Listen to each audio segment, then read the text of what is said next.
Bonsoir à tous, bienvenue dans votre quotidienne. Nous sommes le lundi 18 novembre et on se retrouve sur le pont Levant à Martigues après les travaux donc sur le viaduc qui ont largement impacté la circulation dans le sens Martigues-Fos. C'est au tour du pont Levant de connaître une phase de travaux.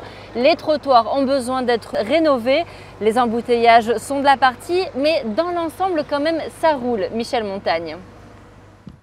On est embêté parce qu'on n'était pas au courant. Je suis arrivé ce matin à 7h30, je suis arrivé en retard au travail. Et après, s'il y a des travaux à faire, il faut les faire. Mais il faut prévenir aussi des fois. Ouais, ben, c'est pas le top parce que sur le pont aussi, il y a des travaux. Alors, les deux ponts, c'est la galère un peu. On a des rendez-vous, après c'est les travaux qui finissent jamais, on ne sait pas qu'est-ce qu'ils font. Donc du coup, ça impacte un peu, oui, vraiment. Non, franchement, ça va, parce que ça embellit Martigues, mais ils devraient faire ça la nuit quand même. Avec tous les gens qui travaillent, tous les gens qui sortent de l'usine, les pauvres. Ben moi, je viens de Marseille, donc en fait, je passe par le pont Levant et je suis restée coincée 50 minutes à l'arrêt. Donc je pense que les jours à venir, on va passer par le viaduc. On va éviter le pont. Et oui, ce lundi, c'était le jour tant redouté pour les automobilistes usagers du pont Levant. Les travaux de réfection des trottoirs ont démarré ce matin, amputant l'ouvrage de l'une de ces deux voies et obligeant à une circulation alternée. Résultat, ce matin, c'était l'enfer pour tous ceux contraints d'arriver à l'heure. Aucune fluidité dans l'alternance d'un sens à l'autre et un trafic congestionné qui s'étendait bien au-delà du pont. En revanche, à midi, le temps d'attente redevenait parfaitement acceptable. Donc, un conseil, le matin, évitez le pont Levant au bénéfice de son grand frère, le viaduc. Et si on ne l'a pas encore expérimenté, il vaut mieux faire de même aux heures de sortie de bureau. Toutes les informations pratiques à retrouver sur notre site Maritima.fr. Les travaux vont durer donc 3 semaines et seront répartis en 3 périodes. La première a débuté ce matin et se terminera ce jeudi. D'ici là, la circulation routière sera alternée et bouchonnera aux heures de pointe. La circulation piétonne, quant à elle, sera toujours possible. À Rognac, les électeurs étaient appelés aux urnes hier pour le premier tour des élections municipales anticipées. Le taux de participation était de 51,2% et c'est le Rassemblement national de Christophe Gonzalez qui est arrivé en tête avec 32,24% des voix. Il est talonné par la liste sans étiquette de l'ancien élu à la sécurité Willy Nicollet avec 29% des voix. La maire sortante Sylvie Micheli-Houdet arrive en 3e position avec 17,15% des suffrages. Hier soir, les candidats étaient à l'hôtel de ville pour le dépouillement. Joe Temple était sur place. Mesdames, Messieurs, je remercie tous les participants pour le dépouillement. Les portes de la mairie de Rognac sont-elles en train de s'ouvrir en grand pour le Rassemblement national, avec 3 listes potentielles au second tour en face de lui?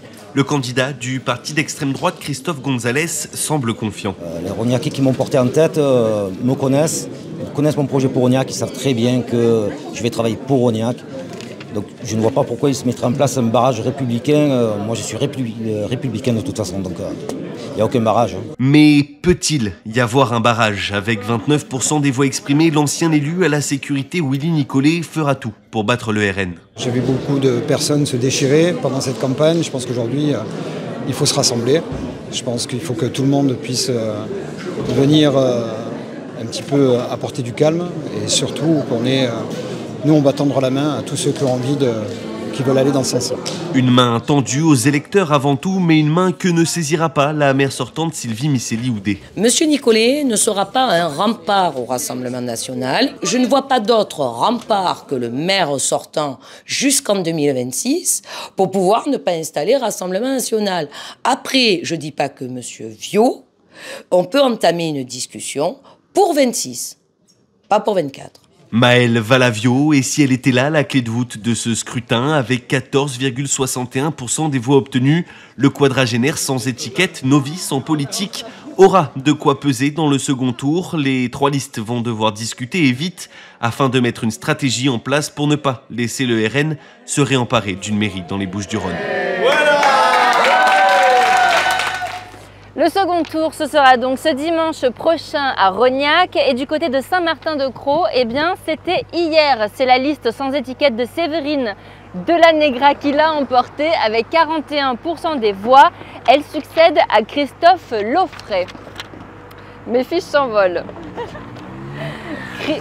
Crise agricole, la mobilisation nationale des agriculteurs prend de l'ampleur dans notre département. Une manifestation est prévue ce soir du côté de Salon de Provence. En attendant le reportage de notre journaliste Cyrielle Blazikowski, on écoute Jérémy Liotier, président des jeunes agriculteurs PACA. La situation économique, la situation sur les imports et les normes qu'on nous impose n'a pas vraiment changé. Aujourd'hui, on est à la veille de la signature du Mercosur, le traité de libre-échange avec l'Amérique du Sud. C'est un nouvel accord de libre-échange donc entre l'Europe et les pays d'Amérique du Sud. Donc les pays d'Amérique du Sud qui sont des grands producteurs agricoles, notamment le Brésil, l'Argentine, avec des normes qui bien sûr ne respectent pas nos normes françaises et non plus nos normes européennes. Et ça viendrait une fois de plus concurrencer nos produits français qui sont d'une très bonne qualité et on laisserait rentrer sur le pays des produits, que ce soit des viandes animales ou des céréales ou du soja qui ne respectent pas nos normes. Et la mobilisation est faite pour durer. Il nous a fallu un peu de temps pour gérer nos fermes et le travail, mais aujourd'hui tous les agriculteurs sont déterminés et on s'organisera de toute manière pour que nos fermes avancent et qu'on puisse faire entendre notre voix. Donc des mobilisations qui vont se répéter chaque semaine s'il le faut et qui vont même se prolonger plusieurs jours durant si le besoin s'en fait ressentir. Jean-Louis Reverter est arboriculteur. À 64 ans, il a connu des réformes gouvernementales dures, des aléas climatiques qui l'ont handicapé dans son activité. Mais aujourd'hui, avec l'accord Mercosur, c'est trop. Il craint une concurrence déloyale sur les normes sanitaires entre l'Europe et l'Amérique latine. Je sais qu'au niveau phytosanitaire et tout, forcément, il y a des sujets qui vont nous déranger dans l'importation de fruits et légumes qui viennent d'Amérique du Sud, bien qu'ils ne soient pas tous dans le même hémisphère que nous. On n'a peut-être pas la concurrence avec les fruits d'été, mais avec la pomme, par exemple, qui est produite toute l'année, qui se conserve 1 an en chambre froide, il y a certains produits qui sont autorisés ailleurs, qui ne sont pas autorisés en Europe. Producteur de figues et d'abricots, Jean-Louis craint aussi pour la santé des consommateurs. Ce soir, il manifestera son mécontentement devant la direction départementale des territoires et de la mer. Alors ce soir à Salon, on va aller dire bonjour à des DTM. On va certainement leur porter quelques petits cadeaux avec des bennes. Je pense qu'il y a des confrères qui se sont équipés pour. Et puis on va faire comprendre notre colère. Que ce Mercosur, tel qu'il est prévu, n'est pas adapté au monde agricole français.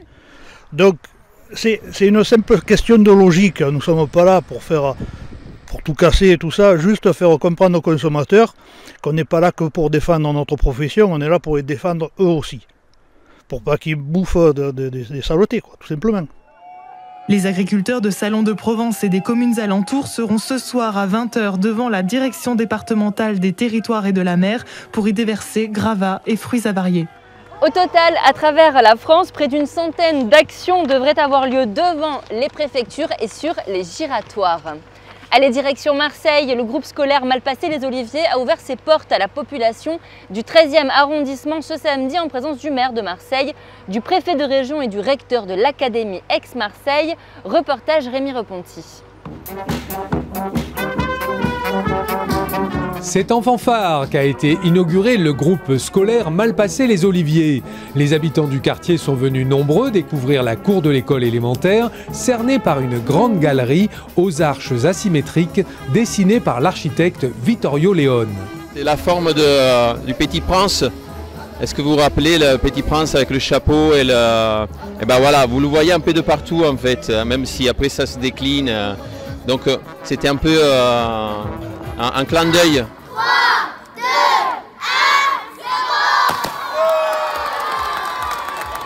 0. Léa Laridi, la directrice de l'école élémentaire, est pleinement satisfaite. On a une nouvelle cour de récréation, chaque enseignant a sa propre classe, il n'y a plus de co-intervention aussi, donc on est content. Et on attend le gymnase l'année prochaine qui va être construit dans la deuxième vague de la rénovation.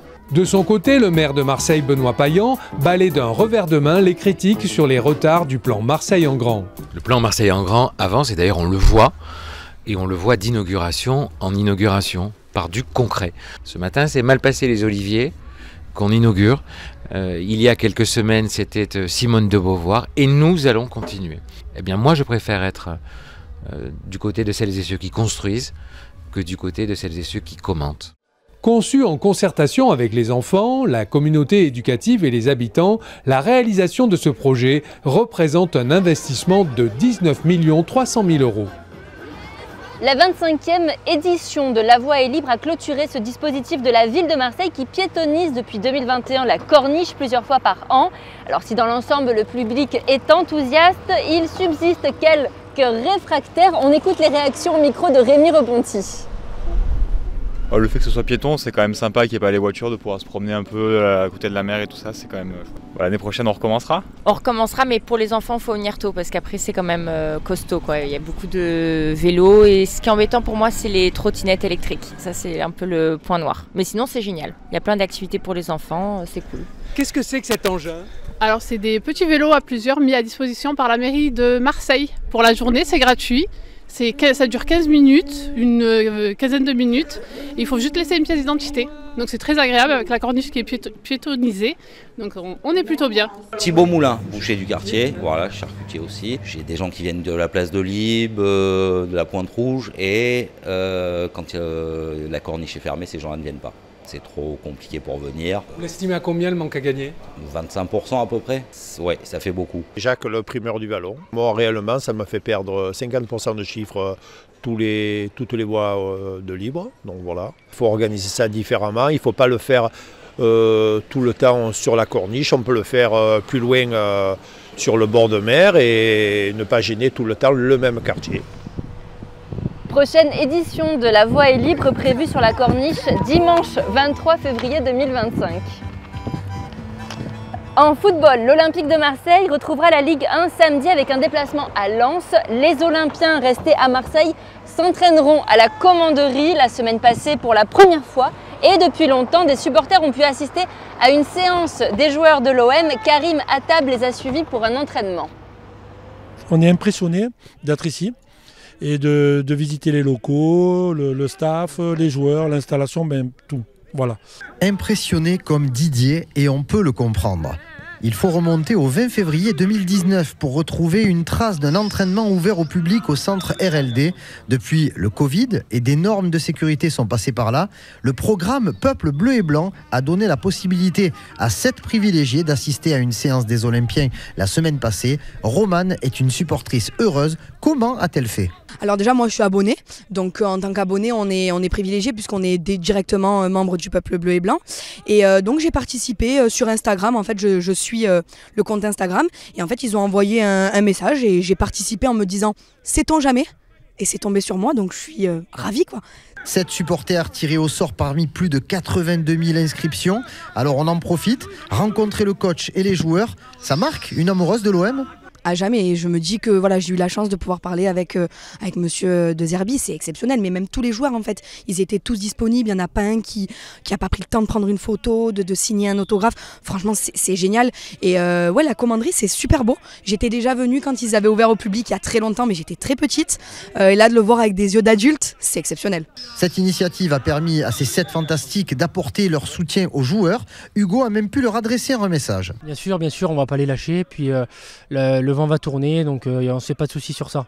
Faut que la mayonnaise prenne, il faut un peu plus de temps parce que bon, l'effectif est nouveau, le coach est nouveau, les idées sont nouvelles, donc ça va prendre un moment donné, et puis ça sera très bien.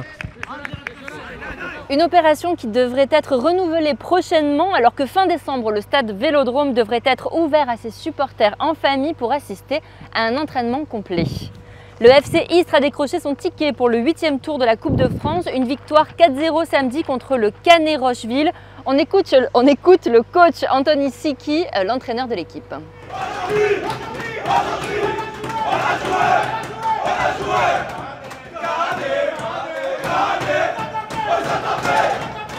Comme je leur dis tout le temps, la Coupe de France, en fait, c'est leur compétition à eux. Nous, on est focus sur le championnat parce que c'est la priorité et l'objectif du club de se maintenir, parce qu'on est en tant que promu.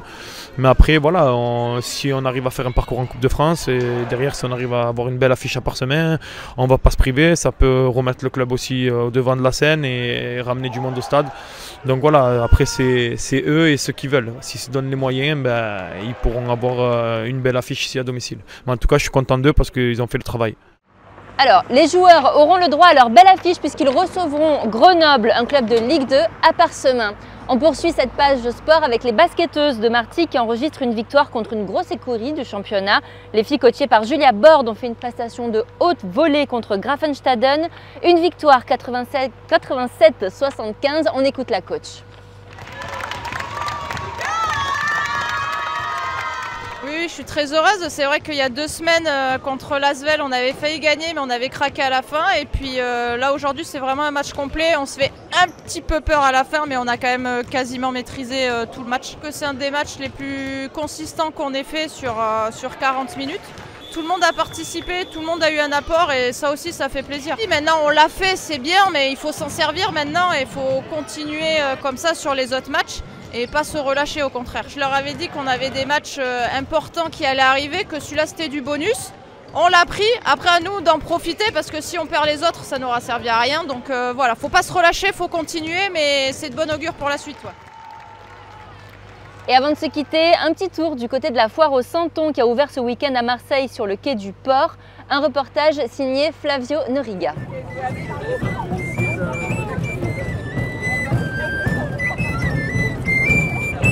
Le compte à rebours de Noël est déjà lancé à Marseille. Sur le Vieux-Port, une vingtaine de stands sont sortis de terre pour perpétuer une tradition qui date de 1803. Bien ancrée en Provence avec la 222e édition de cette foire, les exposants se donnent à cœur joie de partager leurs univers à travers leurs créations, comme Anne-Laure qui a baigné dans les Santons depuis toute petite. C'est nos valeurs, c'est nos traditions, on est ancré en Provence et il faut que justement tout ce qu'on fait, tout ce qu'on fabrique et tout ce qu'on invente pour les santons et les santonniers, qu'on le transmette. Et ça c'est vraiment, sinon si on ne transmet pas, c'est la mort de notre métier aussi. Un devoir de mémoire important pour Muriel et Michel qui amènent leurs petits-enfants à la foire chaque année. Donc chez nous, la crèche c'est très important, c'est primordial même.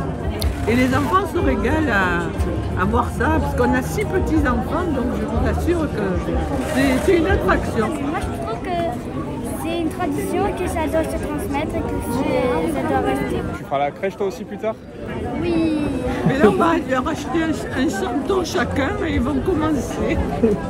Et si vous aussi vous voulez faire votre propre crèche, la foire au Santon est ouverte jusqu'au 5 janvier tous les jours de 10h à 19h et jusqu'à 20h les vendredis et samedis. De quoi avoir le temps de faire la plus belle crèche possible. C'est la fin de ce journal, un petit peu dans le vent, mais au cœur de l'action, donc les travaux du pont Levant de Jonquière. Je vous dis une excellente soirée et à demain sur Maritima.